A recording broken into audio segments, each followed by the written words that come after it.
Então, gente, aqui nós vamos começar a parte de bioenergética da fotossíntese, tá? Nós vimos até então bioenergética da fermentação alcoólica, fermentação lática, da respiração celular aeróbia, da respiração celular anaeróbia, e aí nós vamos fechando o conteúdo de bioenergética com a fotossíntese e também com quimiossíntese. Então, antes de eu entrar em fotossíntese propriamente dito, nós temos aqui uma pequena introdução que fala sobre plastos ou plastídeos. Então, o que são plastos ou plastídeos? São organelas em que eu vou encontrar nas algas verdes, eucariontes, e nos vegetais. Eu não vou encontrar os plastos ou plastídeos nos procariontes, em fungos, em protozoários e também em animais. Só lembrando que procarionte também pode fazer fotossíntese, como por exemplo, bactérias e cianobactérias.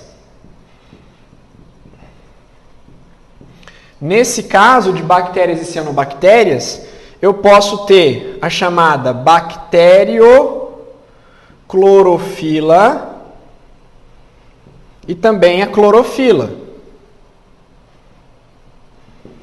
Geralmente essa bacterioclorofila e a própria clorofila, elas estão armazenadas ou estocadas em lamelas, que são membranas que ficam ali dentro da cianobactéria ou da bactéria, porque não há organização de plastos, de cloroplastos dentro dos procariontes. Fungo, obviamente, não tem nenhum deles, porque eles não são autótrofos, protozoários e animais também não, tá? Algas eucariontes, né? Eu coloquei algas eucariontes porque as cianobactérias também podem ser conhecidas como algas azuis, mas não é um termo mais correto de se usar, para não confundir com as algas eucariontes. Então, as algas eucariontes vegetais têm esses plastos ou plastídeos. E não é só cloroplasto que existe, tá, gente? A gente tem uma série de plastos que são nomeados de acordo com a sua estrutura de reserva. Por exemplo, leucoplasto. São plastos, leuco quer dizer branco. São plastos brancos, são plastos que não armazenam cores, pigmentos, eles armazenam substâncias de reserva, como por exemplo o amido. Então, amiloplasto é um leucoplasto que reserva amido. Proteoplasto é um leucoplasto que reserva proteína. Oleoplasto ou elaioplasto é um plasto que reserva, é um leucoplasto que reserva óleo. Tá? Amiloplasto geralmente em raízes, em caules, ok? Proteoplasto geralmente em raízes, em caule, e oleoplasto normalmente em sementes, tá? Isso aqui geralmente em sementes, ok? Aqui uma visão de um amiloplasto, tá? E aqui dentro essas gotículas de reserva de amido. Ok? A origem desses plastos são as mesmas. É um plasto, como se fosse uma célula-tronco, mas é uma organela-tronco, chamado de proplastídeo. E dependendo do estímulo que ele tiver, ele vai se transformar num leucoplasto ou num plasto colorido. O plasto colorido, nós vamos ver aqui, ó, eles vão se chamar cromoplastos. Cromo vem de cores, cor. Então, de acordo com a substância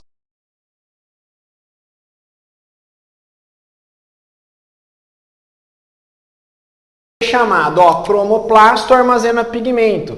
Se ele armazena pigmento, normalmente ele está envolvido com a fotossíntese, tá? Então, tem os xantoplastos, são pigmentos amarelos que eu vou encontrar, por exemplo, em algas marrons, tá? Então, em algas, mas também tenho em vegetais amarelos. Então, tenho, por exemplo, o caroteno. É auxiliar a fotossíntese. Absorve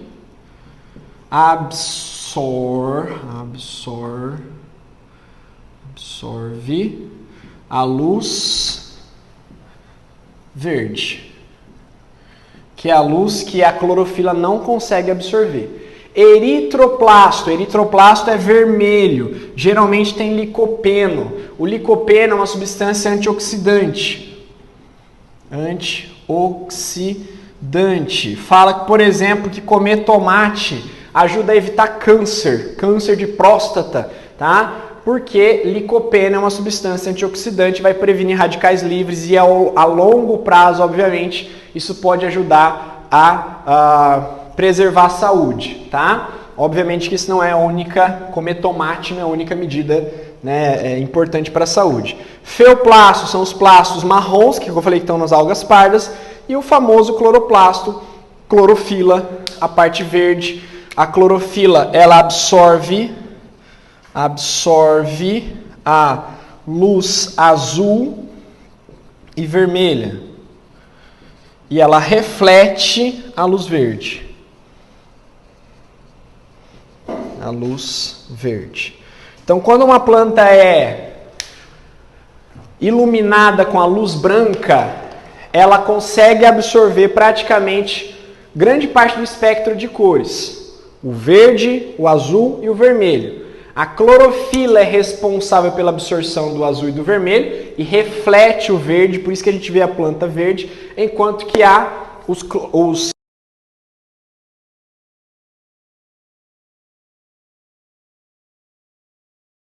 vermelho, do laranja e do amarelo. Lembra, o que você vê, a planta não usa, ela reflete, tá? Então, nesse caso, ela está usando o azul e o vermelho porque eu estou vendo o verde sendo refletido pelo cloroplasto, ok?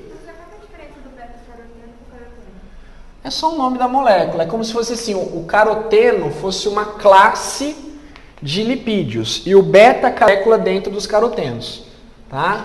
A partir do beta-caroteno eu vou produzir a vitamina A, mas eu posso ter outros tipos de caroteno ali dentro dessa classificação, tá?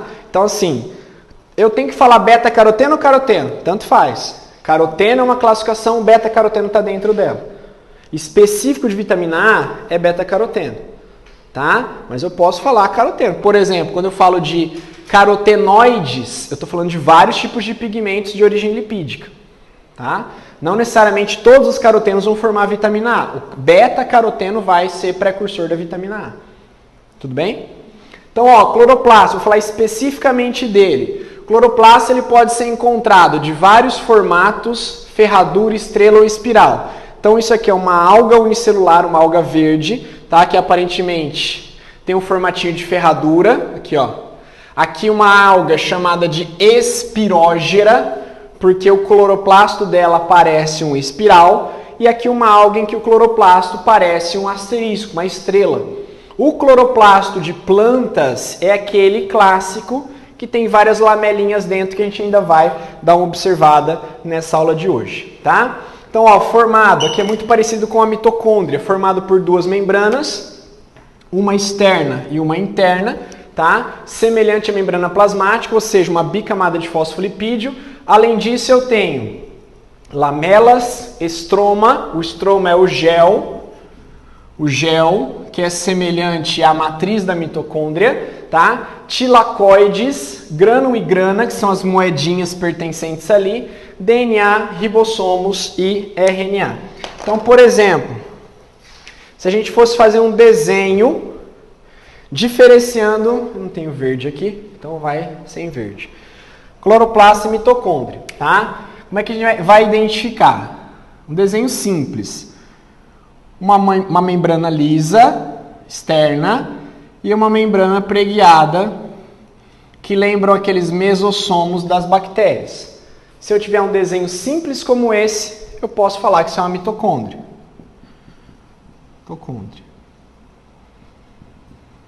Tá? Para eu representar um cloroplasto, geralmente a gente também faz uma membrana externa lisa e uma membrana interna que lembra ali umas cristas, tá? Só que a principal diferença do cloroplasto da mitocôndria num desenho é que em cima dessas lamelas, dessas cristas ou dessas prateleiras, eu faço aquele desenho dos pacotinhos.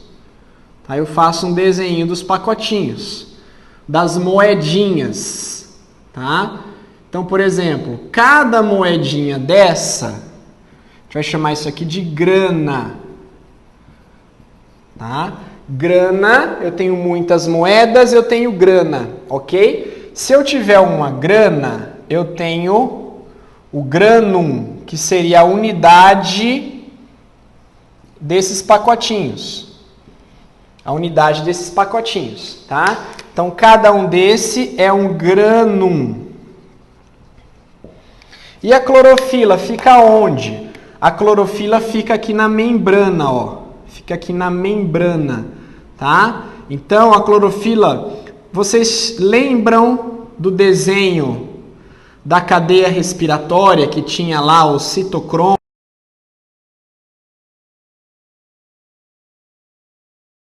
Do lado de fora é o estroma, ok? Então aqui, ó, estroma. E aqui dentro das moedinhas é o lúmen. Lembra onde é que os hidrogênios ficavam presos, transportar ele na bomba quimiosmótica lá na TP sintase? Os hidrogênios ficavam presos aqui, ó, entre o espaço da membrana interna e membrana externa. Aí eu botava aqui uma TP sintase, o espaço intermembrana era mais, a matriz era menos, e o hidrogênio passava do espaço intermembrana para a matriz, por difusão, girava a TP sintase e produzia ATP. Tá? Aqui o que acontece? Eu prendo os hidrogênios no lúmen, eu prendo os hidrogênios dentro das moedinhas, aí eles passam da ATP sintase gerando ATP. A diferença é que esta reação aqui gera ATP para respiração celular e essa reação gera ATP para fase escura.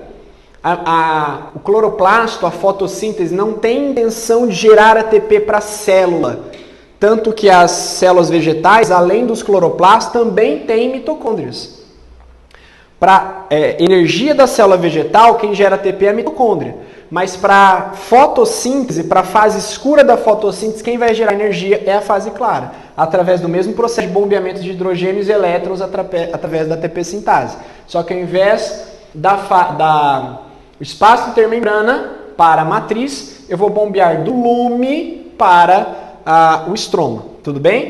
Sem contar que a mitocôndria também tinha DNA de forma circular, o cloroplasto também tem. E o que explica a origem dos dois chama-se teoria da endossimbiose, tá? Que nós falamos na aula da semana passada, beleza?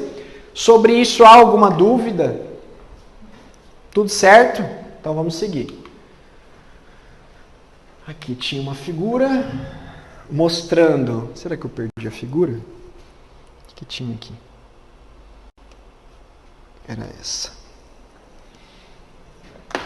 Ó, mostrando um cloroplasto em 3 dimensões, uma moedinha, várias pilhas conectadas por essas passarelas, tá? Então, por exemplo, a gente vai ter uma definição. Prof, eu tenho dúvida. O que é o tilacoide? Tilacoide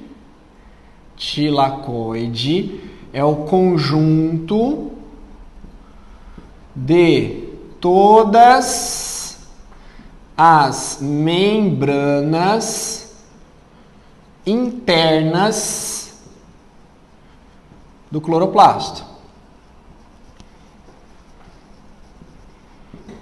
Ou seja, eu posso falar que o tilacoide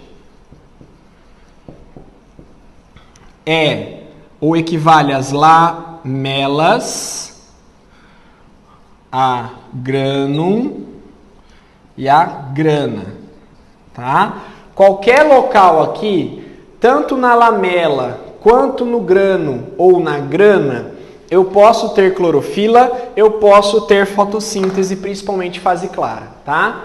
Aqui, ó, mostrando as membranas, cloroplasto.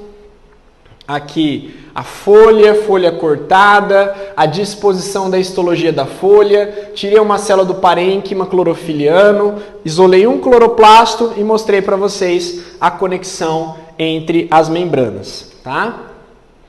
Aqui é uma visão de um microscópio comum, observando uma célula, uma folha ao microscópio, a gente consegue ver essa região mais brilhante, que limita a célula, que é a parede celular de celulose.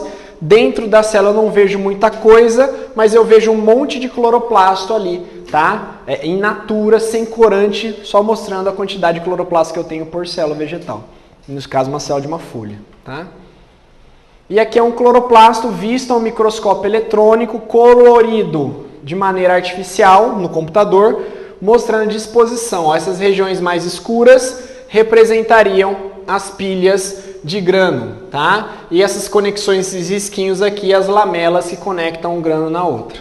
Então seria uma visão de um cloroplasto de maneira didática, tá? E aqui é a questão daquela transformação que eu falei. Nós temos o chamado proplastídeo, que é como se fosse uma organela embrionária. Isso aqui a gente vai ter geralmente em células meristemáticas, são aquelas células que ficam no ápice da raiz e no ápice do caule, que estão indiferenciadas. Quando elas recebem estímulos, elas acabam se transformando em leucoplastos, que é para armazenamento, cloroplasto, que é para fotossíntese, ou cromoplasto, que é para cor, para atração, por exemplo, em flores. Você tem cromoplasto simplesmente para atração de polinizadores, tá? Aqui novamente, ó, o proplastídeo, dependendo do estímulo vira cloroplasto, se não tiver o estímulo vira leucoplasto, pode virar um cromoplasto e eles podem trocar, tá? Então, por exemplo, quando a gente tem um tomate, esse tomate está verde no pé ainda,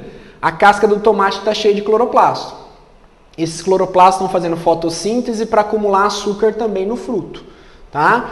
Quando o fruto passa já para o estágio de amadurecimento, esse cloroplasto vira um cromoplasto e armazena pigmento vermelho para tornar o tomate atrativo para dispersores. A cor dos frutos, quando ele muda, é interessante por quê? Por que o fruto, quando ele está imaturo, geralmente ele é verde? Para se camuflar com as folhas e não chamar a atenção dos animais. Eu não quero que um animal vá comer meu fruto verde, tá? Porque se meu fruto está verde, a minha semente não está pronta. Agora, quando a minha semente está pronta, o meu fruto fica maduro, ele fica colorido, destacado das folhas, que é para o animal ver de longe. E assim ele consegue fazer a dispersão da minha semente. Essa é a intenção de quando uma planta amadurece seu fruto, tá bom?